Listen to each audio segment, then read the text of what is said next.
DCM DK ಜೊತೆ ಅಶೋಕ್ ಖೇಣಿ ತುರ್ತು ಮಂಥನವನ್ನ ಮಾಡಿದ್ದಾರೆ. ಬೆಳಂಬೆಳಗ್ಗೆ ಎದ್ದು ಡಿಸಿಎಂ ಮನೆ ಬಾಗಿಲನ್ನು ತಟ್ಟಿದ್ದಾರೆ ಅಶೋಕ್ ಖೇಣಿ. ಬೆಳಂಬೆಳಗ್ಗೆ ಎದ್ದು ಹೋಗಿ ಅಶೋಕ್ ಅವರ ಮನೆಗೆ ಹೋಗಿ ಅವರ ಜೊತೆ ಮಾತುಕತೆಯನ್ನ ಆಡಿದ್ದಾರೆ. ಡಿಸಿಎಂ ಡಿಕೆ ಶಿವಕುಮಾರ್ ಜೊತೆ ಅಶೋಕ್ ಖೇಣಿ ತುರ್ತು ಮಂಥನವನ್ನ ಮಾಡಿದ್ದಾರೆ. ಬೆಳಂಬೆಳಗ್ಗೆ ಡಿಸಿಎಂ ಮನೆಗೆ ಧಾವಿಸಿದ್ದಾರೆ ಅಶೋಕ್ ಖೇಣಿ.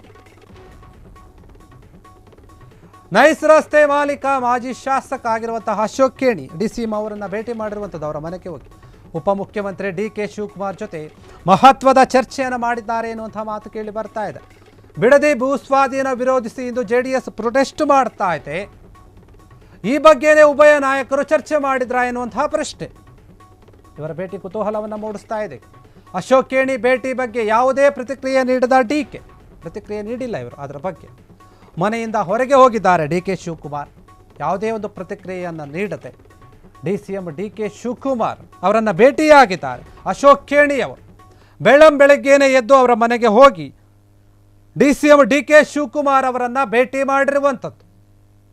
ಯಾಕೆ ಹೋದರು, ಯಾವ ವಿಚಾರ ಅಂತ ಸರಿಯಾಗಿ ಗೊತ್ತಿಲ್ಲ. ಆದರೂ ನೈಸ್ ರಸ್ತೆ ಮಾಲೀಕ ಆಗಿರುವಂತಹ ಮಾಜಿ ಶಾಸಕ ಆಗಿರುವಂತಹ ಅಶೋಕ್ ಖೇಣಿಯವರು ಏನಿದ್ದಾರೆ, ಉಪಮುಖ್ಯಮಂತ್ರಿಗಳ ಒಂದು ಜೊತೆ ಒಂದು ಮಹತ್ವವಾದಂತಹ ಚರ್ಚೆಯನ್ನು ಮಾಡಿರಬಹುದು ಎನ್ನುವಂಥ ಮಾತು ಕೇಳಿ ಬರ್ತಾ ಇದೆ. ಅದು ಯಾವುದು ಅಂದರೆ ಬಿಡದಿ ಭೂಸ್ವಾಧೀನ ಎಂದು ಅದನ್ನು ವಿರೋಧಿಸಿ ಜೆಡಿಎಸ್ ಪ್ರೊಟೆಸ್ಟನ್ನು ಮಾಡ್ತಾ ಇದೆ.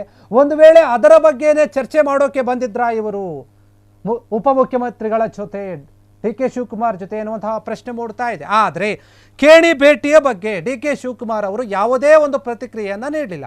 ಏನು ಚರ್ಚೆ ಆಯಿತು, ಅವರು ಯಾವುದಕ್ಕಾಗಿ ಬಂದಿದ್ದರು, ಏನು ವಿಚಾರಗಳನ್ನು ಮಾತಾಡಿದರು, ಇವು ಯಾವುದನ್ನು ಕೂಡ ಒಂದು ಹೇಳದೆ ಪ್ರತಿಕ್ರಿಯೆಯನ್ನು ನೀಡಿದರೆ ಡಿ ಕೆ ಶಿವಕುಮಾರ್ ಅವರು ಮನೆಯಿಂದ ಹೊರಗೆ ಹೊರಟು ಬಿಟ್ಟು ಖೇಣಿ ಯಾಕೆ ಬಂದಿದ್ದರು, ಯಾವ್ಯಾವ ವಿಚಾರಗಳನ್ನು ಮಾತನಾಡಿದರು, ಬಿಡದಿ ಬಳಿ ಭೂಸ್ವಾಧೀನ ಏನಿದೆ ಆ ಒಂದು ವಿಚಾರ ಭಾರಿ ಚರ್ಚೆಗೆ ಕಾರಣ ಆಗಿತ್ತು. ಅದ್ರ ಬಗ್ಗೆ ಏನಾದರೂ ಮಾತನಾಡೋಕ್ಕೆ ಬಂದಿದ್ರಾ ಅಥವಾ ಬೇರೆ ಏನಾದರೂ ವಿಚಾರಗಳಿತ್ತ, ಯಾವುದೂ ಗೊತ್ತಿಲ್ಲ. ಆದರೆ ಅವರು ಭೇಟಿಯನ್ನು ಮಾಡಿರೋದು ನಿಜ, ಚರ್ಚೆಯನ್ನು ಮಾಡಿರೋದು ನಿಜ. ಆದರೆ ಯಾವ ವಿಚಾರದ ಬಗ್ಗೆ ಅನ್ನೋದು ಇನ್ನೂ ಸ್ಪಷ್ಟೀಕರಣ ಆಗಿಲ್ಲ.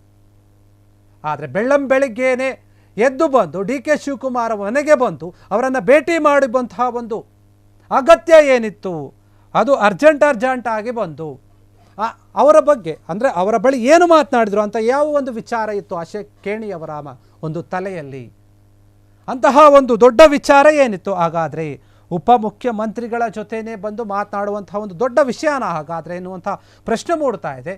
ಅದರಲ್ಲಿ ಬಿಡದಿ ಬಳಿ ಒಂದು ಭೂಸ್ವಾಧೀನದ ಒಂದು ವಿಚಾರ ಏನು ನಡೀತಾ ಇದೆ ಅದರ ಬಗ್ಗೆನೇ ಮಾತನಾಡಿರಬಹುದಾ ಎನ್ನುವಂತಹ ಪ್ರಶ್ನೆ ಮೂಡಿರುವಂಥದ್ದು. ಇದರ ವಿಚಾರವಾಗಿ ಜೆಡಿಎಸ್ ಪ್ರೊಟೆಸ್ಟ್ ಕೂಡ ಮಾಡ್ತಾ ಇದೆ ಇಂದು. ಆ ಒಂದು ಭೂಸ್ವಾಧೀನದ ವಿಚಾರವಾಗಿ ಬಿಡದಿಯ ಬಳಿ ಒಂದು ದೊಡ್ಡ ಒಂದು ಯೋಜನೆಯನ್ನು ನಿರ್ಮಿಸಬೇಕು ಎನ್ನುವಂಥದ್ದು ಡಿ ಕೆ ಶಿವಕುಮಾರ್ ಅವರ ಒಂದು ದೊಡ್ಡ ಕನಸು. ಅದಕ್ಕೋಸ್ಕರ ಅಲ್ಲಿ ಸಾಕಷ್ಟು ಭೂಮಿ ಬೇಕು, ಸುಮಾರು 9,000 ಎಕರೆಗಳಷ್ಟು ಭೂಮಿ ಬೇಕು ಅಲ್ಲಿ. ಅದಕ್ಕೆ ಸಂಬಂಧಪಟ್ಟ ಹಾಗೆ ಏನಾದರೂ ಮಾತಾಡೋಕ್ಕೆ ಬಂದಿದ್ದ ಅಶೋಕ್ ಖೇಣಿಯವರು, ನೈಸ್ ರೋಡ್ ಮಾಲೀಕ ಮತ್ತು ಮಾಜಿ ಶಾಸಕ ಆಗಿರುವಂಥ ಅಶೋಕ್ ಖೇಣಿಯವರು ಏನು ಡಿಸಿಎಂ ಅವರನ್ನು ಭೇಟಿ ಮಾಡುವಂಥ ವಿಚಾರ ಈಗ ಭಾರಿ ಚರ್ಚೆಗೆ ಕಾರಣವಾಗ್ತಾ ಇದೆ, ಸಾಕಷ್ಟು ಕುತೂಹಲವನ್ನು ಮೂಡಿಸ್ತಾ ಇದೆ.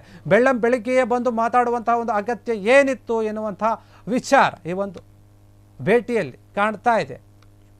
ಕ್ಷಣ ಕ್ಷಣದ ಸುದ್ದಿಗಳಿಗಾಗಿ ಫ್ರೀಡಂ ಟಿವಿ ಸಬ್ಸ್ಕ್ರೈಬ್ ಮಾಡಿ, ಲೈಕ್ ಮಾಡಿ ಹಾಗೂ ಫಾಲೋ ಮಾಡಿ. ಹೊಸ ಸುದ್ದಿಗಳ ನೋಟಿಫಿಕೇಶನ್ಗಾಗಿ ಬೆಲ್ ಐಕಾನ್ ಮೇಲೆ ಕ್ಲಿಕ್ ಮಾಡಿ.